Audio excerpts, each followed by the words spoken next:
दोस्तों नमस्कार। आप सभी का बहुत बहुत स्वागत है एग्री मस्ती में। दोस्तों आज के इस वीडियो में हम लोग बात करने वाले हैं छत्रपति साहू जी महाराज विश्वविद्यालय कानपुर का। आपका सब्जेक्ट कोई भी हो, फैकल्टी कोई भी हो, ये मैटर नहीं करता।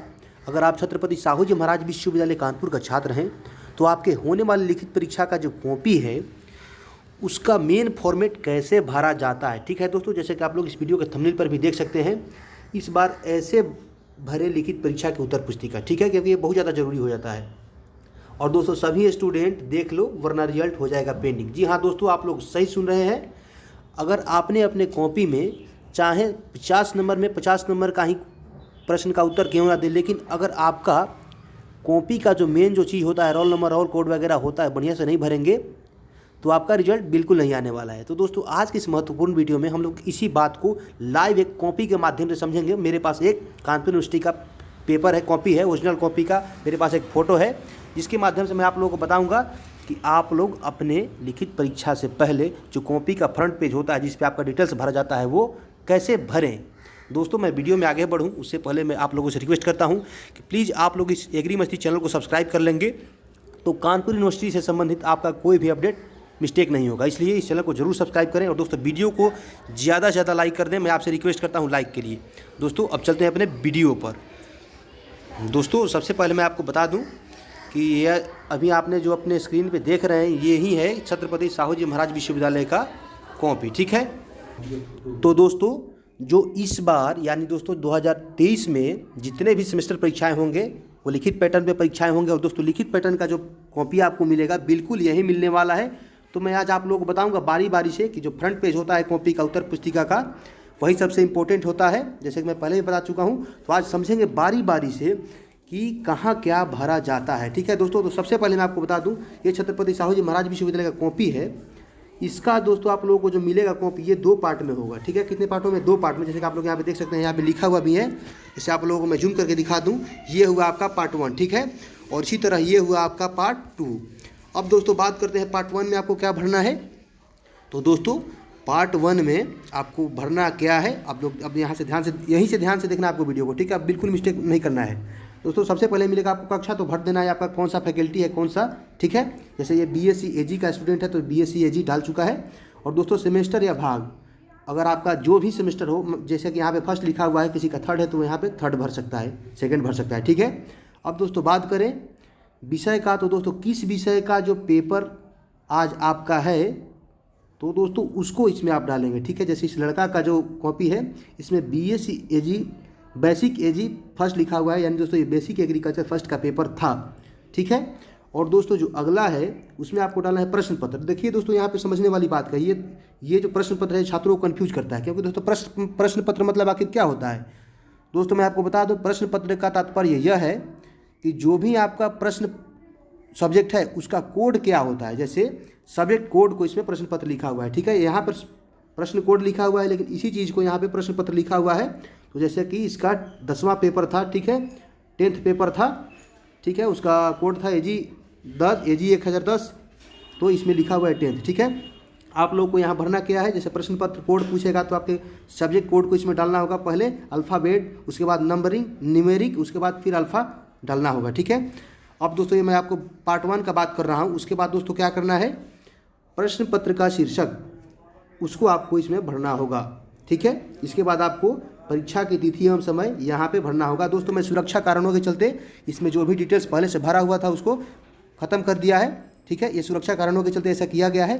ये आप लोगों को मैं बता दूं जो भी मैं बता रहा हूँ वही सटीक है। ठीक है, तो आप लोग वीडियो को अंत तक जरूर देखिएगा वरना मज़ा नहीं आएगा। ठीक है, और मज़ा सब खराब हो जाएगा जब बढ़िया से कॉपी लिखेंगे और क्या होगा, आपका बढ़िया वाला फ्रंट पेज ही नहीं भरा जाएगा। तो मैं यहाँ तक बता चुका हूँ कि परीक्षा का तिथि एवं समय तो भाई भरना पड़ेगा, जिस दिन पेपर होगा ये तो सब स्टूडेंट भर लेंगे। और दोस्तों उत्तर देने का माध्यम क्या है, इसमें देखिए अगर आप हिंदी माध्यम में पेपर को लिखते हैं तो आपको हिंदी माध्यम को सिलेक्ट करना होगा। ठीक है, और इसी प्रकार अगर आप अपनी कॉपी को इंग्लिश में लिखेंगे तो आपको अंग्रेजी सिलेक्ट करना होगा। अंग्रेजी को क्या करना होगा, वहीं जैसे पहले रंगा जाता था गोले को यहाँ पे भरा जाएगा। ठीक है, अब दोस्तों जो इसके नीचे वाला कॉलम है इसमें आपको कुछ नहीं करना है, ठीक है दोस्तों। आप लोग यहाँ पे देख सकते हैं लिखा हुआ है परीक्षक द्वारा भरा जाएगा। इसमें आपको कुछ भी नहीं करना है, इसका काम कौन करेगा? परीक्षक करेगा, यानी दोस्तों एग्जामिनर करेगा, जो आपका कॉपी चेक करेगा, ठीक है। उसके नीचे क्या है? परीक्षक का हस्ताक्षर करेगा, यानी इसके नीचे आपको कोई डिटेल्स नहीं भरना है। किसमें? पार्ट 1 में। अब दोस्तों बात करते हैं पार्ट 2 का। तो दोस्तों पार्ट 2 जो है बहुत महत्वपूर्ण है, ठीक है। दोस्तों सबसे पहले आप लोग देखेंगे तो आपको यहाँ पे एक नोट निर्देशित किया गया है, मैं आपको पढ़कर सुना देता हूँ। नोट में लिखा हुआ है परीक्षार्थी को निर्देशित किया जाता है कि आवरण पन्ने के पृष्ठ भाग पर अंकित सभी निर्देशों को सावधानीपूर्वक पढ़ें, ठीक है। ये पहला निर्देश हुआ। और दोस्तों दूसरा निर्देश यहाँ पे लिखा हुआ है बॉक्स में भरी जाने वाली प्रविष्टियाँ बाईं तरफ से शुरू की जाए, ठीक है। यानी दोस्तों आपको बाईं तरफ से शुरू करना है। जैसे मान लीजिए कि यहाँ पे आपका रोल नंबर कुछ भी हो गया तो आपको इधर से लिखने का शुरुआत करना है, ठीक है, इधर से, लेफ्ट साइड से, बाएं साइड से। और दोस्तों तीसरा निर्देश क्या है इसमें? क्योंकि दोस्तों निर्देश ही सबसे इंपॉर्टेंट होता है, तो निर्देश को अब तीसरा निर्देश जान लीजिए। तीसरा निर्देश ये है कि गोलों को काले या नीले बॉल पेन से भरा जाए। जैसे कि पहले भी ऑब्जेक्टिव टाइप के प्रश्न होते थे तो यही बात लिखा हुआ होता था। अब दोस्तों बात करें इसमें डिटेल्स का, तो जैसे कि मैं पहले ही बता चुका हूँ आपसे कि ये सुरक्षा कारणों के चलते इसका डिटेल्स को हटाया गया है, रिमूव किया गया है। लेकिन मैं आपको बताता हूँ, यहाँ पे परीक्षार्थी का नाम में दोस्तों आपको भरना होगा आपका नाम, जो भी स्टूडेंट का परीक्षा हो रहा है उसका नाम, ठीक है। पिता का नाम है दोस्तों उसी का पिता का नाम जो छात्र का परीक्षा है। और दोस्तों माता के नाम में आपको अपने माता का नाम भर देना है। और दोस्तों कक्षा में क्या भरना है? कक्षा में आपको भरना है आपका जो भी फैकल्टी हो, जैसे बीएससी बायोलॉजी हो तो यहाँ पे आपको बीएससी बायोलॉजी डालना होगा, एलएलबी है तो आपको एलएलबी डालना होगा, और सेमेस्टर कौन सा इसको इसमें आपको भरना होगा। अब दोस्तों बारी आती है विषय की। तो जैसे आपका बीएससी एग्रीकल्चर सब्जेक्ट है तो उसका एक कोई विषय का परीक्षा है, जैसे मान लिया जाए कि एग्रोनॉमी का पेपर है तो यहाँ पे लिखा जाएगा फंडामेंटल्स ऑफ एग्रोनॉमी। और प्रश्न पत्र फिर से वही बात यहाँ पे है, तो फंडामेंटल्स ऑफ एग्रोनॉमी का जो पेपर कोड है उसको आपको यहाँ पे भरना होगा। जैसे AG 1001 है और प्रश्न पत्र जो पहला पेपर है इसलिए आपको यहाँ पे 1 लिखना होगा, ठीक है। अब दोस्तों बारी आती है प्रश्न पत्र कोड को, जो मैं पहले भी बता चुका हूँ। तो प्रश्न पत्र कोड जैसे कि आप लोग यहाँ पे देख सकते हैं, इसमें कॉलम बनाया गया है। इसी प्रकार आपके प्रश्न मिलेंगे उसमें प्रश्न पत्र कोड लिखा हुआ होता है।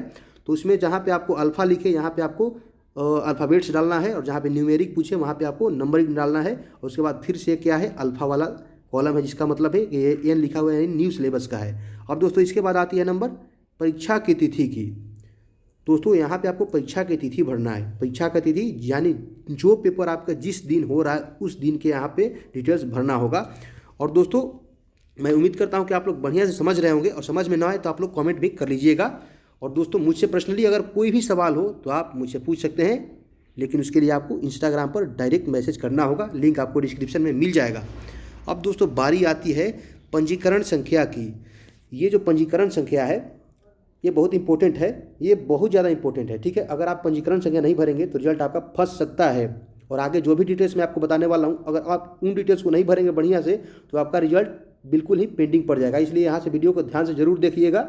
अब दोस्तों बात करें पंजीकरण संख्या या नामांकन संख्या का दोस्तों तो जो पंजीकरण संख्या है, जिस टाइम यूनिवर्सिटी में दाखिला लेता है स्टूडेंट, तो उसके बाद जब पहला एग्ज़ाम का फॉर्म भरता है उसके बाद क्या होता है, उसके एडमिट कार्ड पर जो जैसे आपका सेमेस्टर कोई भी हो, जो फर्स्ट सेमेस्टर में आपका पंजीयन संख्या था वही आपका हर बार होता है।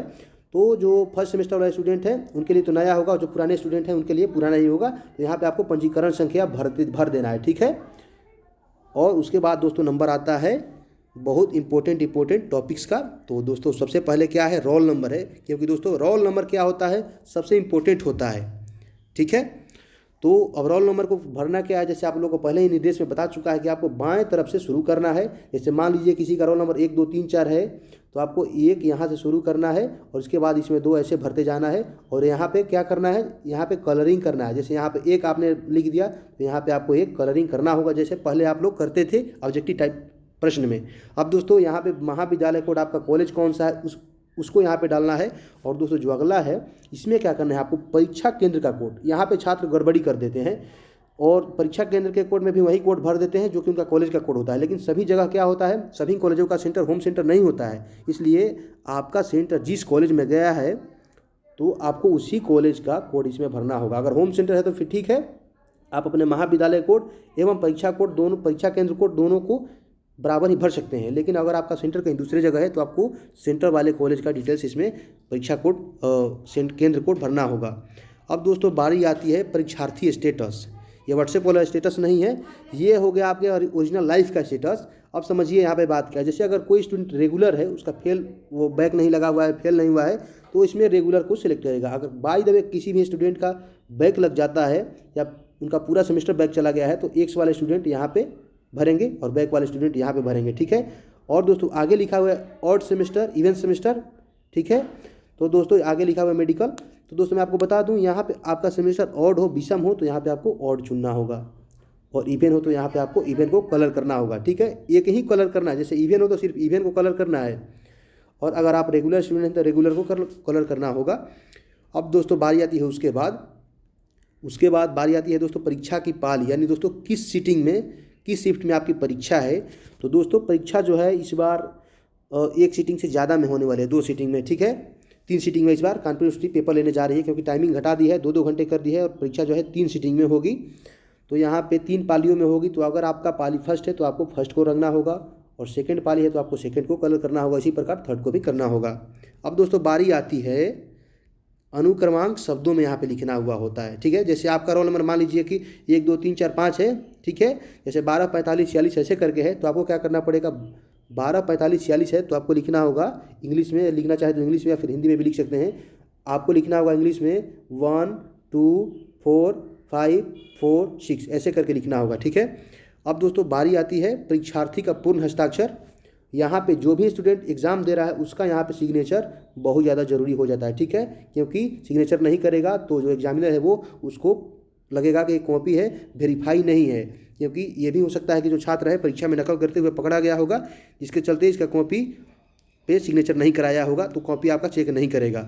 और दोस्तों उससे भी महत्वपूर्ण बात क्या है, उससे भी महत्वपूर्ण बात ये है, यहाँ पे जो लिखा हुआ है कक्ष परिप्रेक्षक के पूर्ण हस्ताक्षर एवं तिथि, ये सबसे इम्पोर्टेंट है। अगर आपने पूरी कॉपी लिख लिया और जो आपके वीक्षक है सेंटर का, जो आपके परीक्षा हॉल में जो टीचर होते हैं, घूमते रहते हैं, मैनेज करते हैं, अगर उन्हीं का यहाँ पे सिग्नेचर नहीं होगा तो ये कॉपी अगर यूनिवर्सिटी में चल भी जाए तो ये कॉपी चेक नहीं होगी। क्योंकि ये वीक्षक का या परिप्रेक्षक का मतलब, हस्ताक्षर का मतलब होता है कि ये कॉपी जो है ये वेरीफाई है, ये छात्र किसी भी कदाचार के रूप में नहीं पकड़ा गया है। दोस्तों मैं उम्मीद करता हूँ कि इस वीडियो के माध्यम से आप लोग आगामी परीक्षा के लिए बढ़िया से तैयारी कर रहे होंगे। और दोस्तों बीएससी एग्रीकल्चर का 3rd सेमेस्टर और 5th सेमेस्टर के कंप्लीट तैयारी के लिए नोट्स खरीदने के लिए आप डिस्क्रिप्शन में दिए हुए टेलीग्राम ग्रुप को ज्वाइन कर सकते हैं, ठीक है। मिलते हैं फिर नेक्स्ट वीडियो में, तब तक के लिए जय किसान और जय कृषि विज्ञान।